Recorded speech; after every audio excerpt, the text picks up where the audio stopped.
I wasn't always into hacking. Looking back, I actually never thought I'd be smart enough to become a hacker. When I was 13, I struggled with basic math every day in school. My teacher, Mr. Perkins, would always call me up to the front of the class to solve equations and surface areas on the board, like I was there for his entertainment or something. I wasn't dumb, I just had a really bad memory. So I guess you could say that I had trouble focusing too. I was always so scared when Mr. Perkins called me up. My legs would start shaking as I walked up to the board. He would snicker and smirk without even making an effort to hide his joy at my failure. I guess some people just like having power over others. One day, I had to skip breakfast because I was late for school. That one missed meal changed my life. I was especially cranky that day by the time it was math class. Mr. Perkins called me up as usual, and I tried to memorize my notes even though I knew it was pointless. I went up to the front of the class, and before I could write anything, my tummy let out a really loud sound. Mr. Perkins was the first to laugh, but the rest of the class soon followed. I couldn't take it anymore. I ran out of class and straight to the library, thinking I would get some peace and quiet there. While I was sitting at a table there, feeling embarrassed and angry, a shadow of a man walked by and dropped a book right next to me. I was startled by the sound. "Hey, watch!" I started as I turned around, but there was nobody there. I looked around, wondering if I had imagined it, but the book was right there. The title read, Hacking for Dummies. Hacking? I thought to myself, interesting. I suddenly started getting all these crazy ideas for hacking things. What if I could even hack a phone? Like in the movies. It got my mind really engaged. Imagine your teacher is trying to tell you who Christopher Columbus is, and you hear their phone go, "It was me. I farted before the break." I wasn't the most popular kid in school, so something like this could be my ticket to recovering from the tummy incident. I spent the rest of the school day reading that book. It was like my mind finally found something it could focus on. I think I hit some kind of mental growth spur because I was starting to remember things much better. I started to look at videos online and find different books and articles to read on hacking. I spent as much time as I could get in trying to learn how to do what the kid from the movie did. Pretty soon though, I realized that hacking somebody's phone and playing sounds on it was kind of complicated. There were all sorts of numbers and letters that were going over my head when I tried to learn it. I decided to start off with something small. There was this guy in my class, Robert. He was a pretty quiet kid who always sat at the back, so I thought he would be the perfect guinea pig. I decided that I would just start by hacking his Facebook. I spent months looking up how to hack Facebook, and I mean really hack it, not with those tricks or internet scams. Back then, Facebook had a different security system and it was much easier to hack into. All I needed was his email to start. One day, after the last class ended at school, I walked up to Robert and tried to get him to hand over his email. "Hey, hi. I noticed you weren't in class on Monday. Do you need any notes that I could maybe send over to you?" "Oh, no thanks, Katie. I already got them from Jake." I had no idea who Jake was, but I already hated him for ruining my plan. Still, one of the first rules about hacking is to expect your first attempt to fail. I already had a backup plan. "Oh, that's good. I guess I'll see you at the party then. It's amazing how fancy those invites were." "What? Which party?" "The one for Mr. Perkins, of course." "Mr. Perkins? From 7th grade?" "Yeah." "Oh, I guess I wasn't invited." "What? That can't be. They emailed everybody from his class all those years ago for a little get-together. I'm sure you were in his class too," I said sweetly. "Yeah, I was. He always got you to solve math," Robert said while laughing a bit. But I was pretty embarrassed that he remembered all that. "Right," I muttered while gritting my teeth. I thought to myself, after this is over, maybe I'll hack Mr. Perkins too. Then I turned to Robert and went, "Hey, why don't you give me your email, and I'll go check out if they forgot to send you one." "I don't know. Parties aren't really my thing, you know?" I was getting annoyed at myself at this point. Of course parties aren't his thing. He's the quiet kid. But I wasn't about to go home empty-handed. I needed to think fast. Eventually I said, "Okay, well, how about I just send you the invite just in case you change your mind?" Sure," he said. "About time," I thought to myself. Robert took out a piece of paper and wrote something on it. He folded the paper and then handed it to me. He immediately looked away and seemed rather shy all of a sudden. I opened it and saw that its contents read, I couldn't help but giggle a little and saw his face flush. "It's an old email," he said quietly. "Please try to keep it to yourself." "Of course," I said coyly. "You can trust me." That night, I skipped dinner and went straight to work. I followed the instructions in the book I was reading and opened up the big black screen with all the code and numbers. I entered his email and had to mess around a bit with the whole thing. It was almost midnight, but I wasn't sleepy. Actually, I was starting to think about being caught by the FBI or something. Would they throw me in prison? Will I have to share a cell with a hippie? Would I get on the most wanted list? That last one actually sounds kind of cool though. My thoughts were interrupted by the sound of a beep on my computer that told me that it had found the password to Robert's email. I could feel the excitement rising and my heart started beating fast. I looked at the time and was happy to see that it was nearly 2 a.m. Surely Robert would be asleep by now and wouldn't notice until the next day. I went to Facebook and entered his details to log in. The wait was really intense. I was praying for time to go faster, even though it only took 2 seconds to log in. But it worked. I was ecstatic.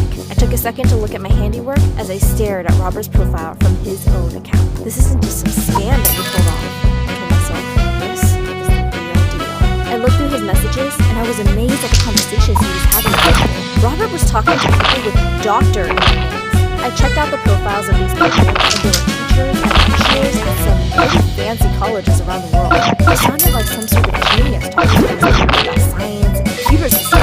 But hey, I guess he wasn't smart enough to avoid getting hacked. I scrolled to his chat from a day ago and saw the only person who wasn't public.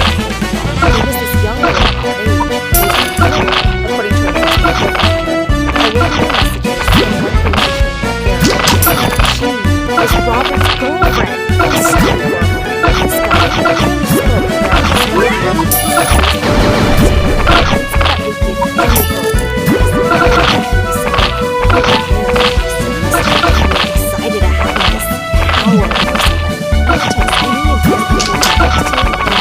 had this feeling that I knew everything he was doing in the world. One hand was all it took to reveal his secrets. Now it was time. I thought that it would be a good idea to give this 2 years previous April. I also wanted to test the powers of the app. I went to his profile and began typing. Then I hit the post button, logged out, and went to bed giggling to myself. The next day, I woke up terrified. I must have slept little. But as soon as I remembered my success from last night, I got this new wave of energy. I wanted to see if I had made a difference to the real world, not just the one I had. I got ready for school and left in a hurry. When I got to class, I was really pleased with what I saw. Robert was in the center of town. Everybody was around his desk and talking. Some people were congratulating him. Others were laughing at him. I walked over with a smile and asked somebody from the crowd around me, "Hey, what's going on?" You didn't see? The boy took out his phone and showed me exactly what I expected to see. Apparently, Robert announced on Facebook last night I had a confession to share with the world. I let myself know. I laughed and looked over at Robert. He was just trying to cover his face when people sarcastically congratulated him on the bravery at the same time. The guy literally went on to say, "He deleted it now, but not before we all saw it. I think I did. I don't think it's right." So I laughed at the little joke I had with myself and ignored Jake as I went to my seat. I felt amazing. I got a deep look inside somebody's life. I saw things they would not share with anybody else, and I dreamed of doing real life too. This was so fun. But I knew I could do much better and much bigger. I grew up with the same attraction to hacking. I kept learning new methods and weaknesses in online security. By the time I was 25, I was a professional hacker. I worked on contracts from time to time, doing some small jobs and some big jobs. The money was good, but the jobs were getting too easy. I started to notice that hacking was getting boring. Most of it was about big companies wanting to get rid of their own legal violations and avoid penalties. I knew I wanted more than this though. I had had several boyfriends to keep my life interesting. I hacked into every one of them to keep the feeling of excitement and to always have the power and control in the relationship, even if they didn't realize it. One guy I dated was cheating on me with 2 other women. Sometimes I wonder what happened to him. After I leaked his private and exposing chats of the other 2 women, and his parents, and his sister, and his cousins, and also his neighbors. Not all of the guys I dated were scumbags, though. Some of them were smart scumbags. I hacked into one guy's bank account to see that he was donating money to a charity for orphans. Sweet, right? Yeah, well, after a while, I noticed a pattern in those donations, and it turned out that he was just laundering money to avoid taxes. An anonymous report to the authority fixed that right up. I couldn't stand dating nice guys. Hacking them was no fun because they were just so clean. It was boring to find anything interesting. However, everything changed and I met Trevor. We met at a bar. It was the most typical encounter, since that's where I met most of my short-term boyfriends. Trevor was so charming. He had one of those kind faces that you feel like you've seen someone before. Maybe he always knew what to say to make me feel special if I was a good boyfriend. The most interesting thing about him was that I could not find a way to hack him. I tried casually at first, starting with Instagram and Snapchat. He was using a software that I had never seen before. It was stopping me from accessing anything. What really got me interested in him was when I used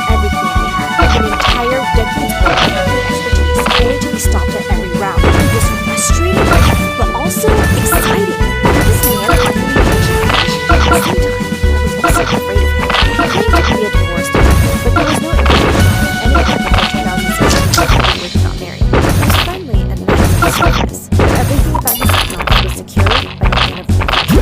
He said he worked in retail, but obviously, I don't believe anything the guys I date say. And he was into creating mirror attacks. How is that even a useful skill? I wanted to think that he had another professional hacker skills. I knew it was possible since I had done the same in my feelings.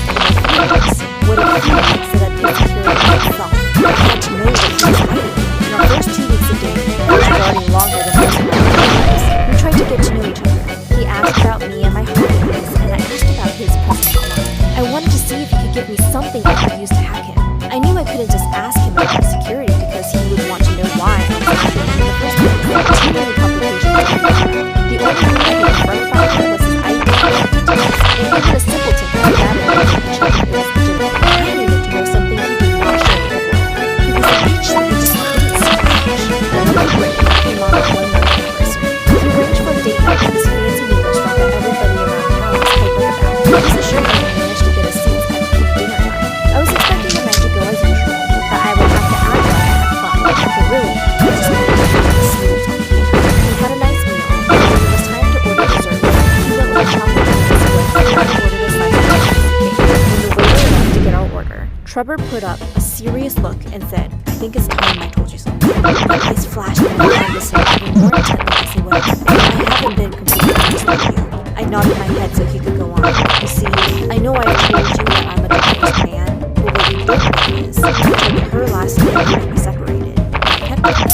My eyes widened to the point that they were about to pop out of their sockets. This was big news! Besides knowing that he did something controversial and unconventional, I finally had a lead. His original last name. I could barely contain my excitement as I said, "So, what's really your name?" "My real name is Trevor Mann." "Phew, I am so glad that's off my chest," he said. I was glad he was in a confessing mood. "I'm glad you told me," I said slowly. "Please excuse me." I speed walked straight to the ladies' room and I took out the second phone that I used for hacking. Technology is really good. And I looked up everything. It was like he made completely new profiles and everything was without the same level of security. This was a goldmine for me. I decided to save the juicy stuff for home. A quick hack into his Instagram and Facebook showed me that he was good. I went back to him at our table where the desserts had arrived. "Everything okay?" he asked. "Everything is great. I love honesty," I said with a beaming smile. "That's good to know," he replied, trying to match my smile. "Hey, so I was thinking we could register together for maybe a couple of getaway trips, to celebrate." I was already daydreaming about all the stuff I would find on this guy when I got home, so I didn't really hear him. Hello? He asked. "Oh, what?" I suddenly snapped back to reality. He asked me again, and I said, "Sure, why not? I might just dump him tonight anyways." "Perfect. Do you have an email I could register myself with?" This travel agency only lets you register once with a single email, and I already used mine with Alex. So, you understand? I paused. I had already given him an email that was linked to me and always kept my personal email to myself. I eventually realized that nothing he did mattered, since now I had access to everything about him. Rookie move on his part. So I gave him my personal email. That's when he stopped smiling. "Big mistake," I said coldly. "Excuse me." I started, healing my previous fear of him returning. "Never give out your personal email. Any account with your email is where you're most vulnerable," he stated simply. I was dumbstruck. He knew how to hack? This kid. We've been watching him for a while now. Cover brushed off his ear to replace it. "By telling me your personal email, you've allowed me to access your bank accounts." I was starting to panic. My phone beeped, and I looked at it to see that I had taken out $10,000 in the last 10 seconds. "What do you want?" "You want me to join us."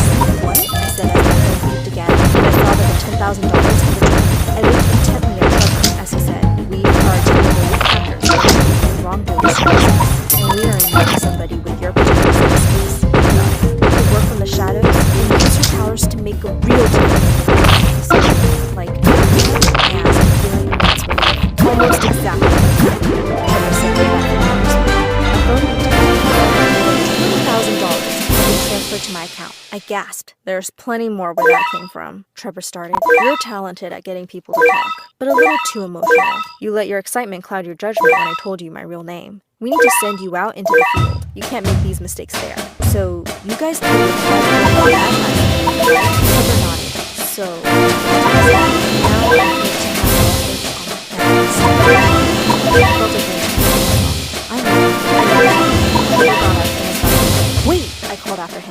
did you pick me? Oh, isn't it obvious? Tripper said. He picked up a napkin from the table and brought out a pen from his coat and wrote something on it. Then he folded it in a way I remembered seeing before.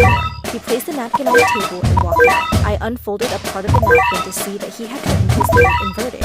I unfolded the other half of the napkin and gasped. Written there was the mirrored version of his name. R-O-B-E-R-T. Robert T. Robert T.